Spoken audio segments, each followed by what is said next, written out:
Bonjour à tous en ce jeudi après-midi pour la conférence Transformer votre relation à la douleur. Pour ceux qui ne me connaissent pas, mon nom c'est Jessica Picard. Je suis conseillère principale en intégration chez Moi Lépinière et Motricité Québec. En fait, je suis en train de finaliser mon bac en travail social en faisant mon stage avec la merveilleuse équipe de Mémo. Pour ceux qui ne connaissent pas Mémo Québec, nous sommes un organisme à but non lucratif qui a comme mission de favoriser l'autonomie et d'améliorer la qualité de vie des personnes en situation de handicap. Nous intervenons plus particulièrement auprès des personnes blessées médulaires. Nous avons 4 volets, soit l'intégration sociale, l'employabilité, la défense de droits et la recherche. Nous œuvrons dans le domaine depuis 1945. Nous fêtons donc cette année notre 75e anniversaire. Étant moi-même une blessée médulaire, je connais bien la réalité des personnes en situation de handicap. Il y a quelques mois, un de mes collègues m'a envoyé le lien d'une madame qui donnait des conférences sur la douleur et qui avait un groupe d'entraide. J'ai suivi cette dame durant un certain temps, puis l'approche qu'elle avait me plaisait énormément. Considérant que la douleur est une problématique qui malheureusement touche la plupart de nos membres, je trouvais ça pertinent d'offrir une conférence à nos membres afin d'outiller pour diminuer les effets néfastes que celle-ci peut avoir sur notre quotidien. C'est ainsi qu'aujourd'hui, nous nous réunissons tous devant notre écran d'ordinateur pour assister à cette conférence qui, j'espère vraiment, sera bénéfique pour vous. Durant la conférence, nous vous demandons de vous assurer que votre micro soit fermé. Puis, si vous voulez allumer votre caméra, c'est à votre guise, mais c'est sûr, comme Vanessa l'a dit tantôt, on aime bien voir vos visages. Il y aura une période de questions où vous allez pouvoir lever la main pour pouvoir poser votre question. À ce moment-là, évidemment, vous allez pouvoir ouvrir votre micro pour qu'on puisse vous entendre, ou vous allez pouvoir aussi l'inscrire dans le chat et ma collègue Caroline va pouvoir les lire et poser la question à votre place si vous êtes trop gêné pour la poser vous-même. Je vous remercie d'être là en si grand nombre, puis je vous souhaite à tous une belle conférence. Puis je vais laisser la parole à Mme Manon Desrosiers et lui laisser la chance de se présenter. Merci, Jessica. Avant de commencer, vraiment, merci à chacun de vous d'être là aujourd'hui, puis particulièrement à Vanessa, Caroline, puis aussi Alexandre, là, que j'ai pas eu le temps de parler avec lui, de soutenir la rencontre, tout ça. Je suis vraiment contente, mais surtout à Jessica, qui m'a invité, tous les membres de l'association Mémo qui m'ont permis d'être là aujourd'hui à cette conférence-là avec vous. Alors, c'est vraiment un plaisir d'être là avec vous aujourd'hui. Je me présente, je suis Manon Desrosiers, je suis thérapeute en relation d'aide. Je souffre de douleurs chroniques depuis 17 ans.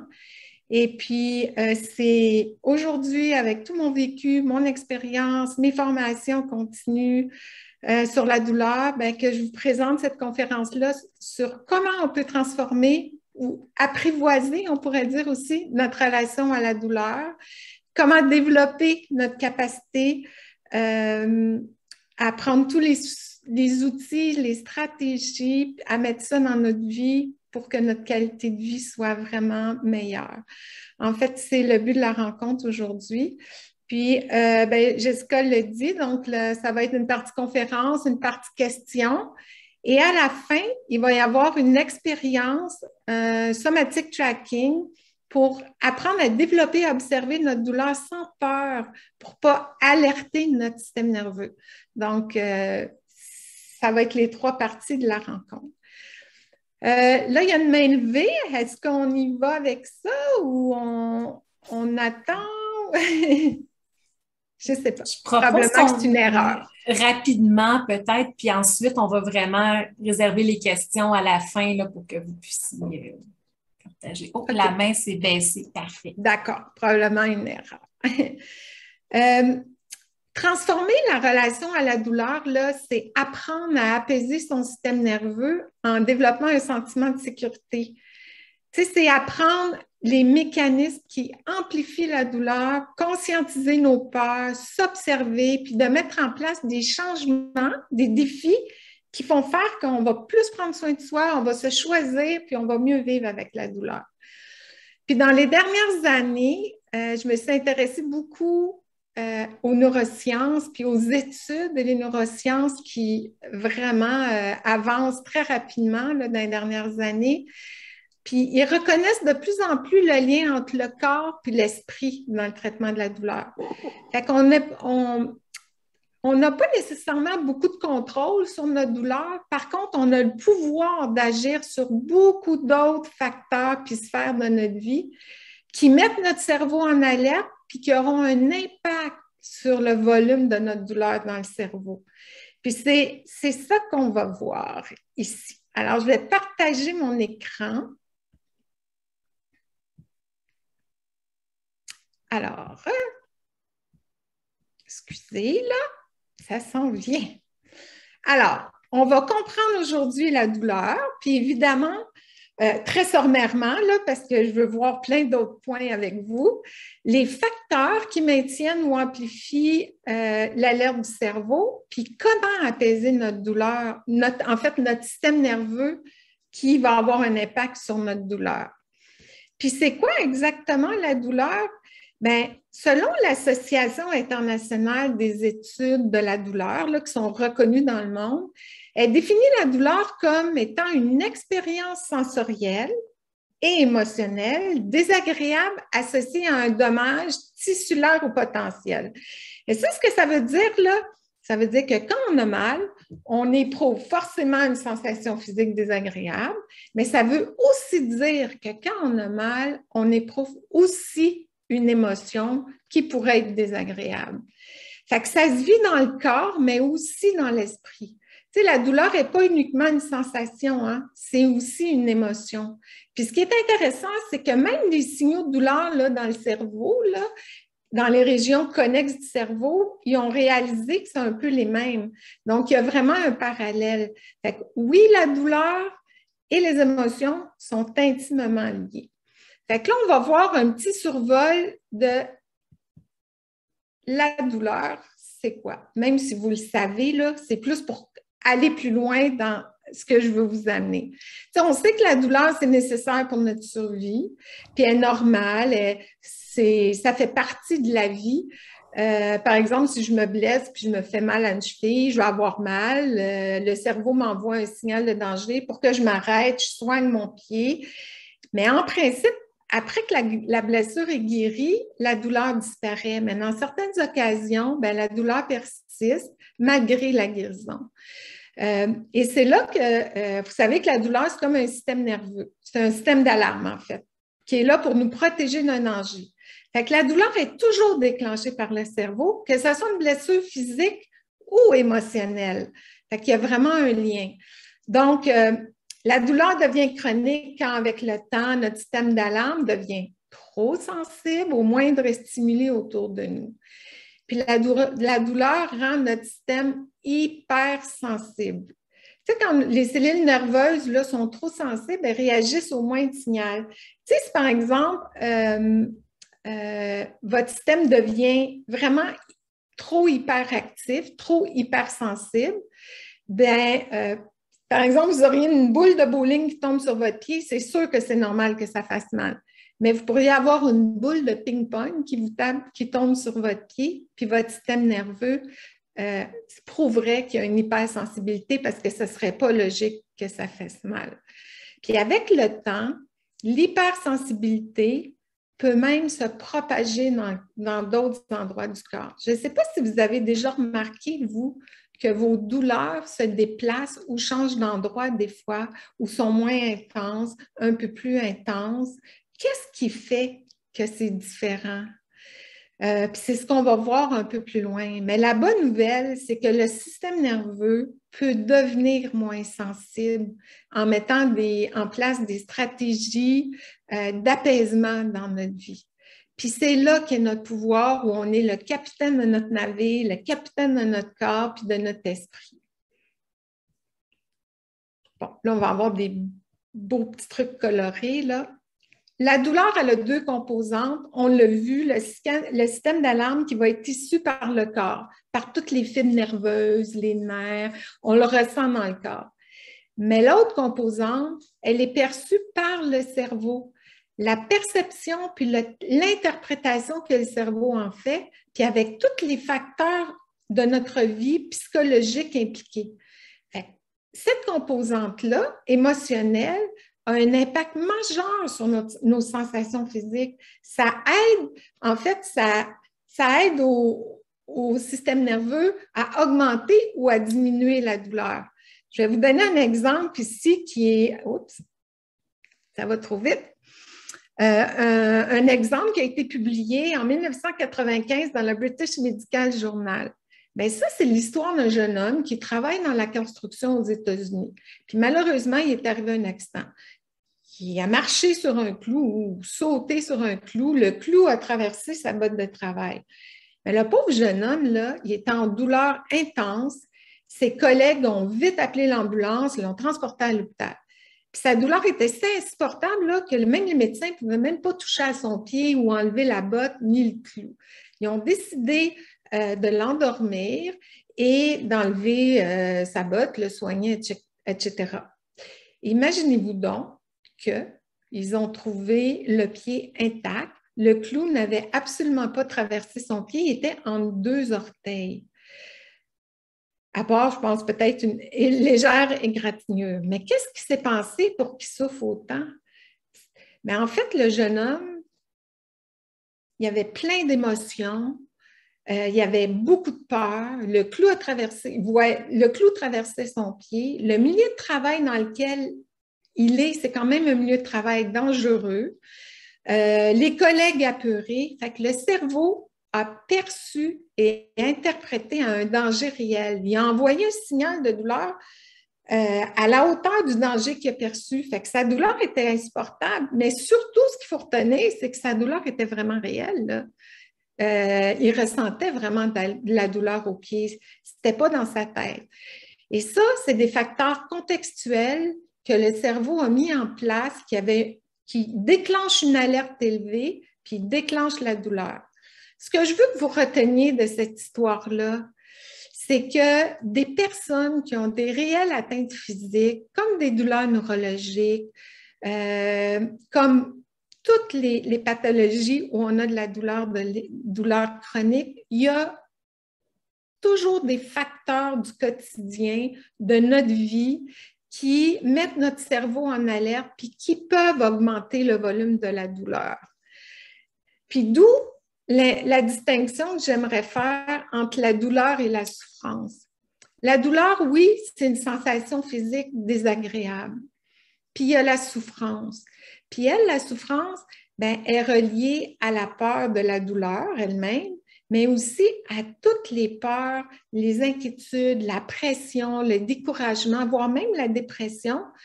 Puis le cerveau, il peut percevoir ça, ces peurs-là, ces éléments qu'on vit, nos émotions, comme très dangereux. Oui, il y a la douleur, puis oui, il y a la souffrance.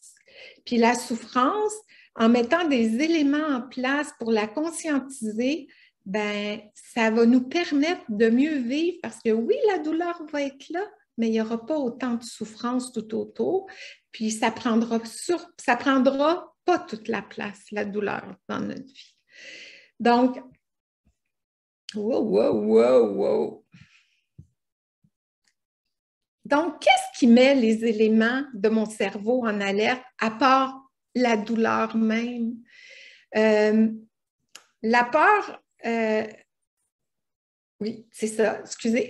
Il y a la peur qui est évidemment le carburant de la douleur. Il y a l'attention focusée sur la douleur, on va le voir plus tard, un petit peu plus tard. L'incertitude, se sentir piégé. Vous le savez, lors d'une rechute, là, quand vous avez vraiment des douleurs intenses, des fois les plus grandes, moins grandes, mais on n'a juste pas envie de vivre ça, puis on n'a pas le choix, on se sent piégé. Mais juste se sentir piégé comme ça amplifie l'alerte au cerveau, puis la douleur. Il y a l'inquiétude, se mettre de la pression, l'autocritique, puis il y en a plein, là, les émotions et les pensées. Et c'est ça qu'on va voir. On va voir en détail quelques-uns de ces éléments d'alerte-là, dont la peur, qui est évidemment le carburant de la douleur. La peur, elle prend vraiment beaucoup de place. Notre anxiété, nos pensées, nos comportements peuvent avoir un impact sur notre cerveau. qui est vu comme un danger. Alors, ça alimente cet élément-là, puis ben, ça augmente notre douleur. Donc, peur de ne pas y arriver, peur que ça perdure, peur du regard des autres, la peur de déplaire, la peur de perdre, la peur de bouger, la peur d'amplifier la douleur, voire même la peur de mourir, la peur que ça ne s'arrête jamais, puis la peur de ne pas être à la hauteur. J'en ai mis quelques-unes, là, mais il y en a vraiment. Tu sais, la peur, elle est unique à chacun et ce qu'on vit dans notre quotidien. D'où l'importance de prendre conscience de nos peurs en observant nos pensées, nos comportements, nos réactions. Puis on va voir ici d'autres éléments qui sont plus reliés au comportement. Donc, prendre conscience de nos peurs. On sait que la peur, là, c'est à l'opposé de se sentir en sécurité. Donc, avec une condition douloureuse, ben, on a besoin d'être assuré par le corps médical, par notre famille, de se sentir en sécurité dans notre environnement, dans notre vie familiale, financièrement. Sinon, l'inconnu, l'inquiétude, l'anxiété va prendre beaucoup de place. Donc, tu sais, je vous invite vraiment à réfléchir sur les comportements qui pourraient mettre votre cerveau en alerte dans votre quotidien. Est-ce que vous vous inquiétez? Anticiper des scénarios inimaginables, la rumination, qu'est-ce qui va m'arriver? Est-ce que ça va s'arrêter ou pas avoir de réponse? Toutes ces pensées-là négatives, s'inquiéter, bien, sont généralement associées au futur. Hein? Donc, observez vos inquiétudes, voir si elles sont fondées ou pas, d'y réfléchir. Puis l'inverse de ça, bien, c'est le moment présent. Alors, se ramener toujours dans le moment présent pour voir si ces pensées-là sont réalistes. Se mettre la pression, ben, se mettre de la pression pour guérir, pour trouver des solutions, en faire trop, se mettre des objectifs trop grands, se décourager. Ça aussi, c'est associé au cerveau, à la peur.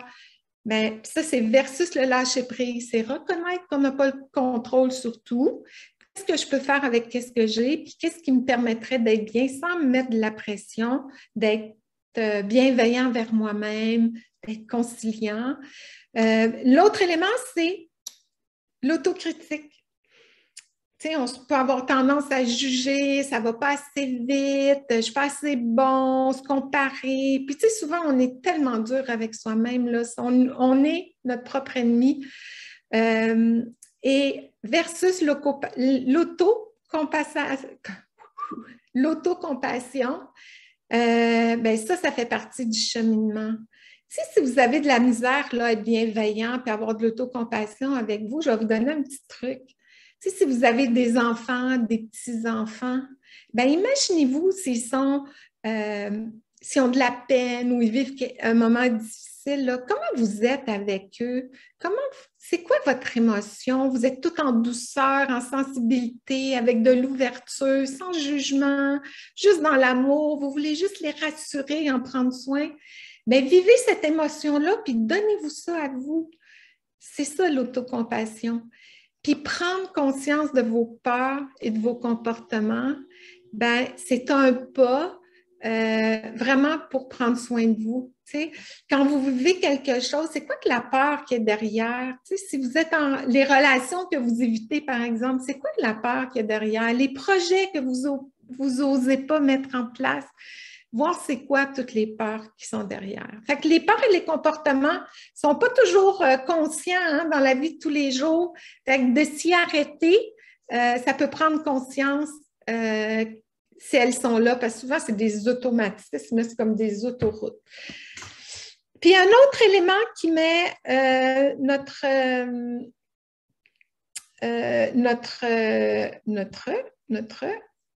état d'alerte, c'est l'importance de l'attention face à la douleur.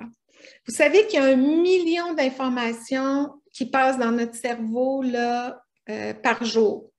Mais le cerveau, il va porter à votre attention, à votre conscience, ce qui est important pour vous.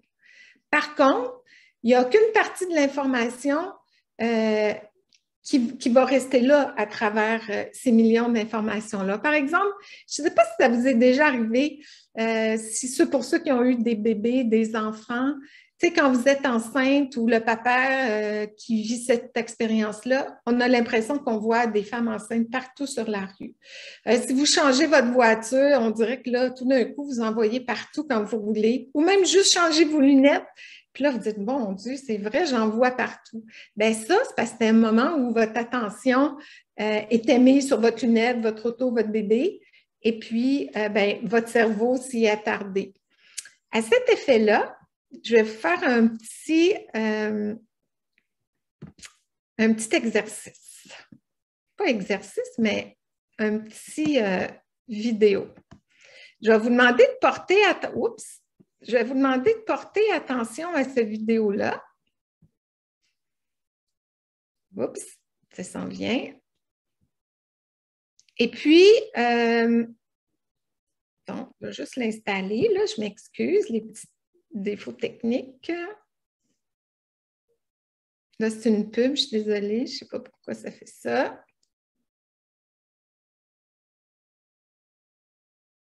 Bon, c'est rendu ici. OK. Alors, vous allez porter attention à combien de fois les gens vont passer la balle, parce qu'ils vont se passer la balle, combien de fois ils se la passent. Alors, vous les observez, puis vous regardez combien de fois le ballon est passé d'une personne à l'autre. Alors, c'est parti. En fait, j'ai oublié de vous dire, c'est bien important, là, il y a des gens qui portent un chandail blanc. Et c'est juste ces personnes-là que vous devez compter le nombre de fois.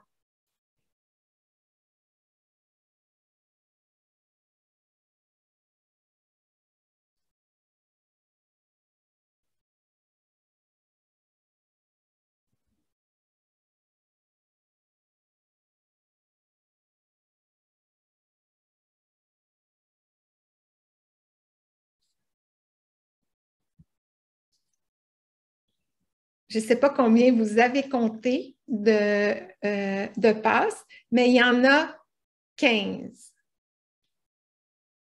J'espère que ça a marché, parce que j'avais oublié un élément là, au début de vous dire. Est-ce que vous avez vu le gorille qui a passé? On va repasser la vidéo.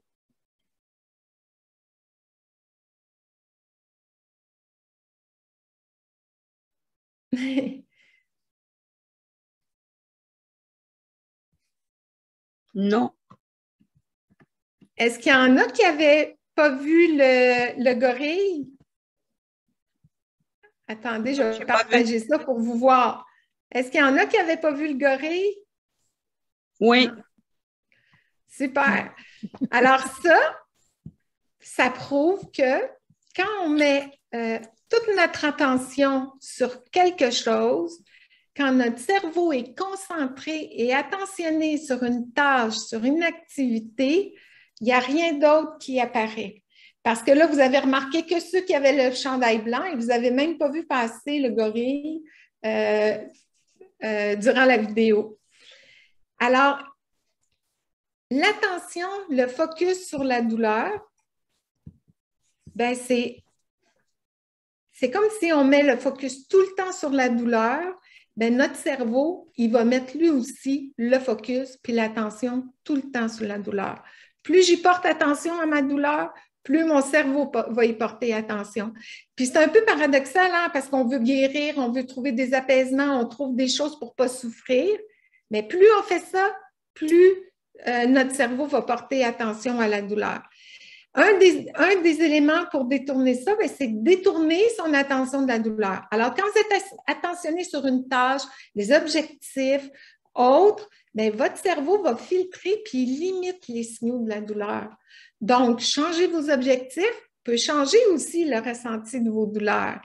Donc, faire des activités qui vous demandent de l'attention, jouer à des jeux vidéo, faire de la peinture, des mandalas, lire ou faire des choses que vous aimez, parce que quand vous êtes dans le plaisir aussi, c'est ce que ça fait.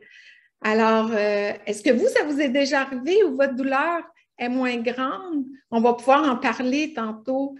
Puis vous n'avez pas vraiment réalisé que c'était parce que vous portiez l'attention autre que sur la douleur. Puis un autre élément, c'est le flow.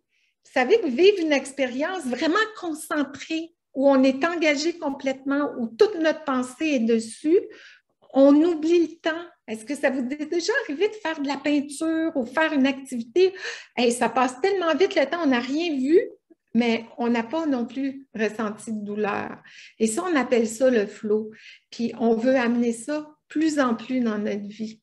Puis l'impact à long terme que ça a, ça, c'est que ça diminue l'hypersensibilité de notre système nerveux, mais ça reste. Et puis là, notre attention va être de moins en moins dirigée vers notre douleur. Notre cerveau, il va avoir autre chose dans sa vie que juste la douleur. Et puis là, ben, on va continuer notre petit jeu. J'aime ça, moi, les petits jeux, parce que je trouve que les petits jeux dans la vie, c'est ça qui met du plaisir puis de la vie. Puis je vais demander à Vanessa de partir un petit sondage. Alors, juste regardez votre écran, puis vous pourrez regarder les questions. Prenez le temps. Là, je ne sais pas si vous le voyez, là, le sondage en ce moment. Est-ce que tout le monde le voit avec un... Moi, je ne vous vois pas tous, là, mais... Oh, attendez, pardon, j'ai oublié de... Mon erreur, lancer. Là, vous devriez voir... Super. Là, là, on est en business. OK. Avec la première question, est-ce qu'il vous arrive d'avoir moins de douleur à certains moments? Fait que si c'est à l'occasion, souvent ou jamais. Alors, vous cliquez la réponse. La deuxième, est-ce qu'à certains moments, vous oubliez complètement votre douleur? À l'occasion, souvent, jamais. Je vois qu'il y a une personne qui a répondu, est-ce que je vais trop vite? Peut-être. Puis, faites-vous-en pas, hein, c'est confidentiel, là, aucune inquiétude. C'est juste pour prendre conscience de certains trucs qu'on fait dans la vie de tous les jours, là. Je suis rendue à la troisième. À la pratique de certaines activités, est-ce que vous observez une diminution de votre douleur à l'occasion?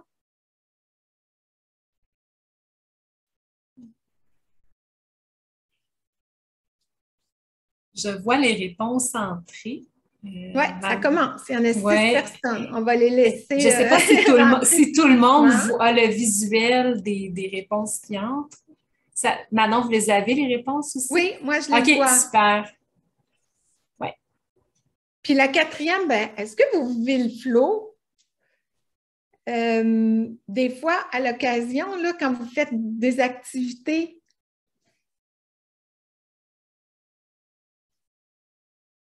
c'est le fun, ça rentre bien. Puis, avez-vous déjà remarqué s'il y a des éléments déclencheurs de votre douleur, tu sais, des situations, des relations insatisfaisantes, toxiques, des émotions ou une difficulté à mettre vos limites? Ça vous arrive-tu que des fois, votre douleur est déclenchée par un élément particulier?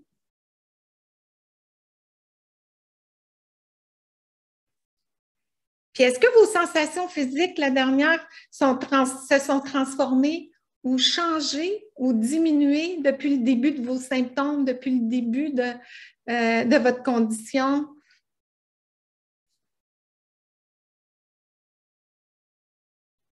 Puis, je vais vous laisser quelques minutes pour répondre parce que ça rentre bien, c'est le fun. C'est super de participer parce que ça permet aussi de se poser la question, parce que des fois, on ne s'est jamais même posé la question.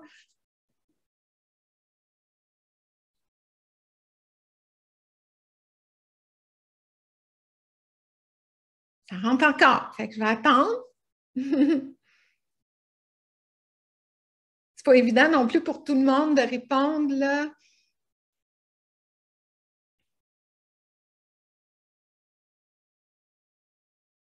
Bon.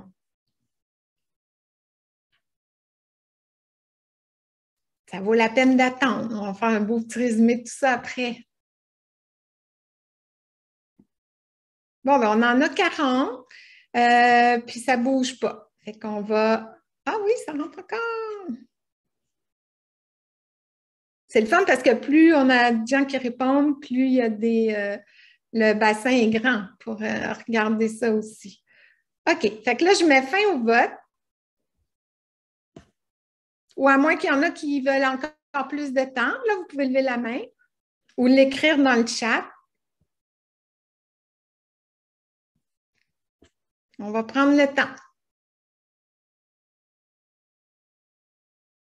Ah oui, il y a Laurence qui dit qu'ils n'écrivent pas parce qu'elles ne souffrent pas de douleur, parce qu'ils ne veulent pas influencer les résultats. Super, c'est un bon point. OK, fait que là, ça ne rentre pas. Donc, je pense que c'est fini. On va mettre fin au vote, puis on va analyser les résultats. On va vous partager ça aussi, les résultats. Je pense que vous devez le voir là maintenant. Est-ce que vous voyez les participants, les résultats? Super. Bon. Ben, vous voyez, si on regarde la première question, si vous arrivez à l'occasion d'avoir moins de douleur à certains moments, ben, à l'occasion, souvent, jamais.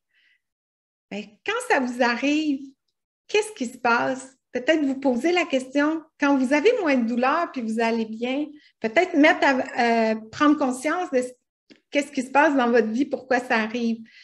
Quand vous oubliez complètement la douleur, à l'occasion, souvent, jamais. C'est-tu génial, ça? Il y a quand même 58 % qui, à l'occasion, ils oublient complètement la douleur.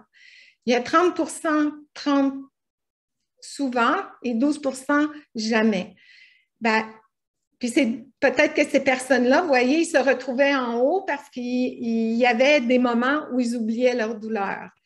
À la pratique de certaines activités, observez-vous une diminution de la douleur à l'occasion? Souvent, jamais. Donc, c'est quoi vos activités? Qu'est-ce que vous faites qui fait que ça diminue vos douleurs? Les implanter de plus en plus dans votre vie. Est-ce que vous vivez le flow? À l'occasion, souvent. Et à l'occasion, il y a quand même beaucoup de personnes. Puis là, ici, avez-vous remarqué des éléments déclencheurs de votre douleur, des situations, réactions, émotions, difficultés? À l'occasion, souvent, jamais. Fait que même pour monsieur et madame tout le monde, des éléments déclencheurs, on en vit tous dans notre vie. Puis ce qui va faire la différence, ça va être notre réaction. Comment on réagit à ces situations-là? Est-ce que ça prend toute une ampleur? Puis si oui, ben peut-être que ça alerte notre cerveau, notre état d'alerte, puis ça augmente nos douleurs. Donc, peut-être observer ça, puis voir où vous pouvez travailler ça. Puis, est-ce que vos sensations physiques se sont transformées? Un peu, moyen, beaucoup. Et ça, ben, c'est génial parce que la vie est en constant changement. Les douleurs qu'on a maintenant vont être différentes dans une semaine, dans un mois, dans un an, dans 2 ans. Fait qu'il faut garder espoir, il faut continuer d'avancer. Ça ne reste jamais figé. Puis c'est là où il ne faut pas perdre confiance puis être découragé. J'espère que ça vous a donné des belles petites pistes, là, ce petit sondage-là. Bon, puis là, nous, on va continuer. Parce que, puis, ça aussi, en fait, je terminerai avec le sondage en disant, ben, en évitant de focusser sur la douleur, puis de développer, de faire des activités qui nous font plaisir, qui nous rendent heureux, puis de mettre toute notre attention, notre concentration sur ce qui met de la joie dans notre vie, où on s'amuse, va avoir vraiment un impact sur votre douleur.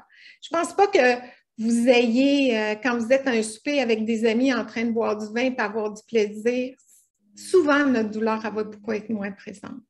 Puis rappelez-vous d'une chose, c'est que tout ce que vous faites qui est plus important que la douleur va diminuer la douleur.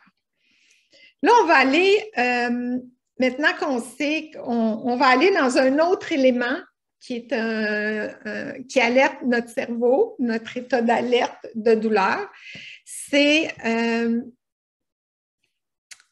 les pensées puis les émotions. Tu sais, on l'a vu aujourd'hui. En fait, c'est un peu ça mon travail. On sait que les émotions, c'est vraiment indissociable de la douleur chronique, puis qui sont propres à chacun selon nos expériences passées, notre vécu, nos préoccupations.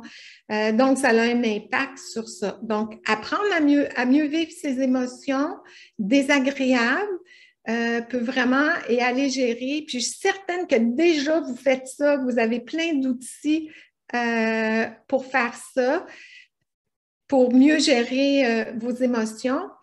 Mais là, je passerai à les émotions sont aussi nos alliés. La bonne nouvelle, c'est que les émotions agréables, là, c'est des super alliés dans le soulagement de la douleur.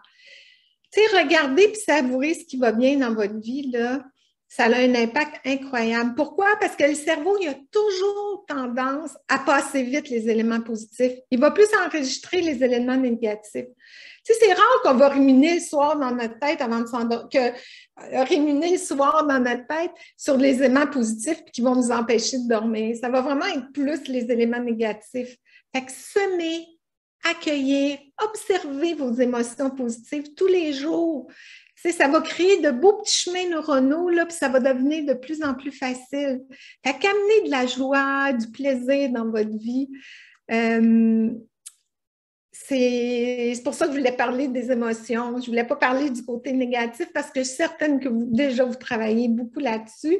Puis les pensées, bien, tout ce qui se passe dans notre tête là, peut influencer la perception et la douleur. On l'a vu un peu plus tôt. Fait que l'imagination là, est très fertile, notre imagination, puis chacun a sa manière différente de percevoir et interpréter les situations.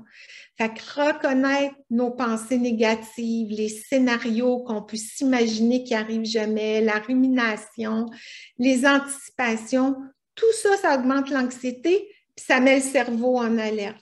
Fait que gardez en tête là, que vos pensées ont un impact sur vos émotions, autant que positives que négatives.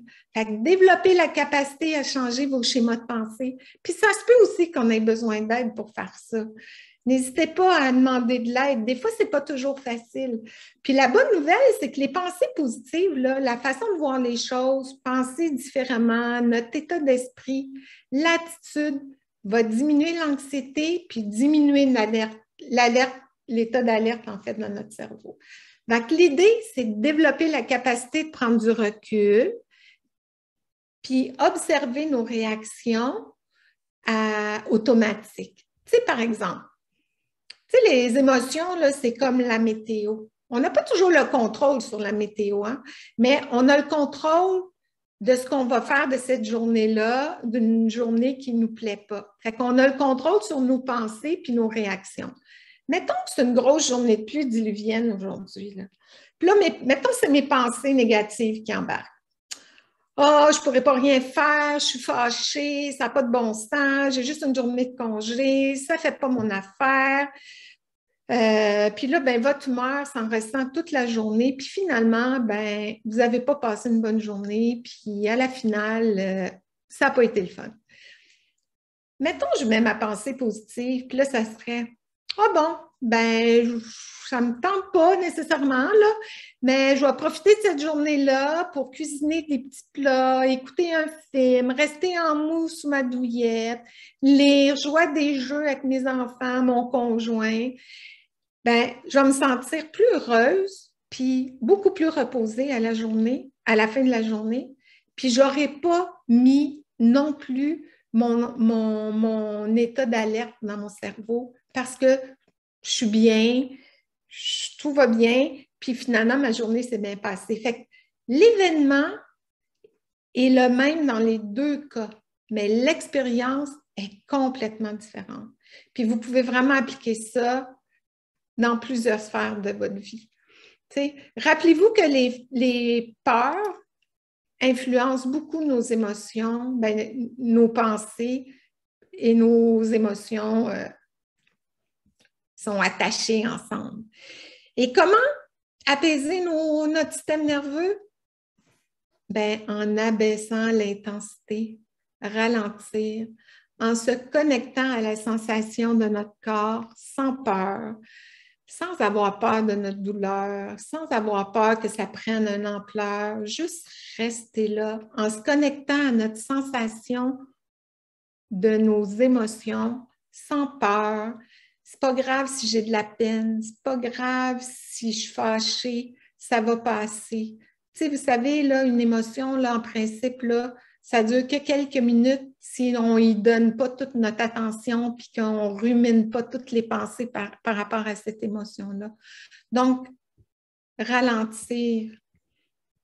Puis voici un petit résumé qu'on a vu tantôt pour apaiser notre système nerveux, apprivoiser nos peurs, amener de la sécurité dans notre vie, diriger notre attention vers des activités, des éléments qui nous font plaisir, vivre le flow, juste d'être là, prendre conscience de l'impact de nos pensées sur notre vie, toutes les peurs, la douleur, puis ça a un impact sur l'estime de soi aussi. Et se rappeler les moments puis les émotions agréables quotidiennement. Qu'est-ce que ça amène dans notre vie? Puis amusez-vous, souriez, semez des graines positives. Puis si vous pensez que c'était fini, c'est pas fini. C'était juste pour vous ramener, parce qu'il y avait beaucoup de points négatifs. Tu sais, on avait comme la polarité de l'alerte du cerveau, comment faire la différence, comment amener des solutions à ces alertes-là. Puis, on en a bien d'autres. Je l'ai dit, ralentir. Parce que la ligne est mince, hein, entre excitation et anxiété. Des fois, le cerveau peut avoir de la difficulté à faire la différence.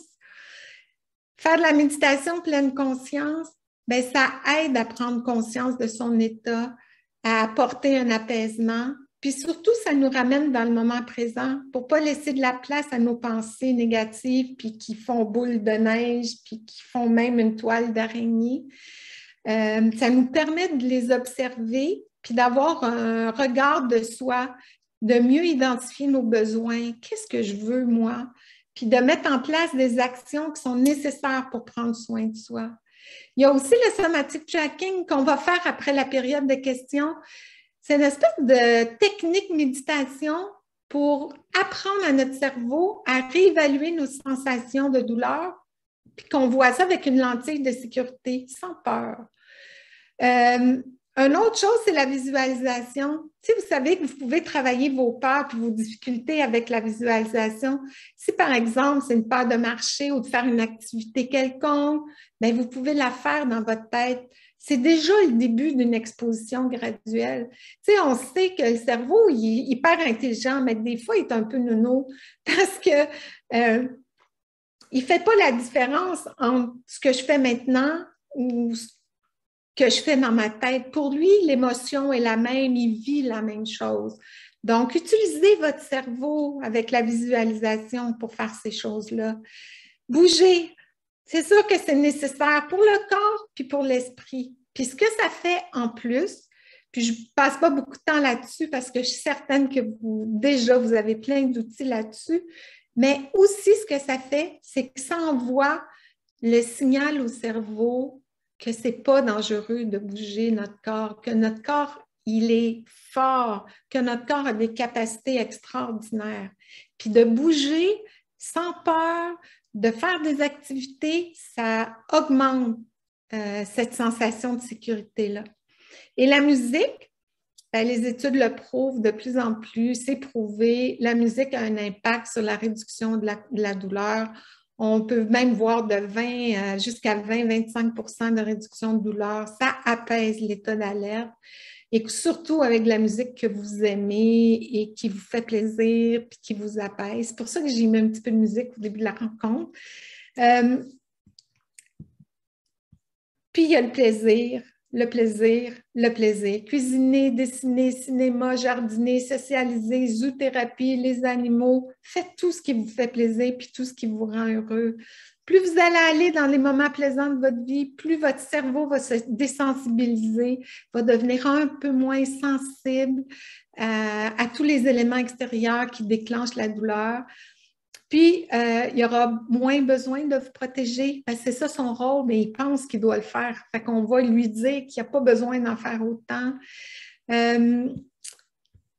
c'est comme un peu un processus. Ça prend du temps pour faire des changements. Puis, il faut prendre le temps. Puis, ça demande beaucoup de bienveillance, de la stratégie, beaucoup d'autocompassion, d'essayer, de reculer, puis d'avancer. Alors, mais on y arrive toujours. C'est ça, comme un processus. C'est notre état d'esprit, notre attitude qui auront un impact positif sur notre état émotionnel et physique. Fait que oui, il y a des moments difficiles, puis oui, il y a des tas de moments agréables, mais qui me permettent de passer à travers ces moments difficiles-là.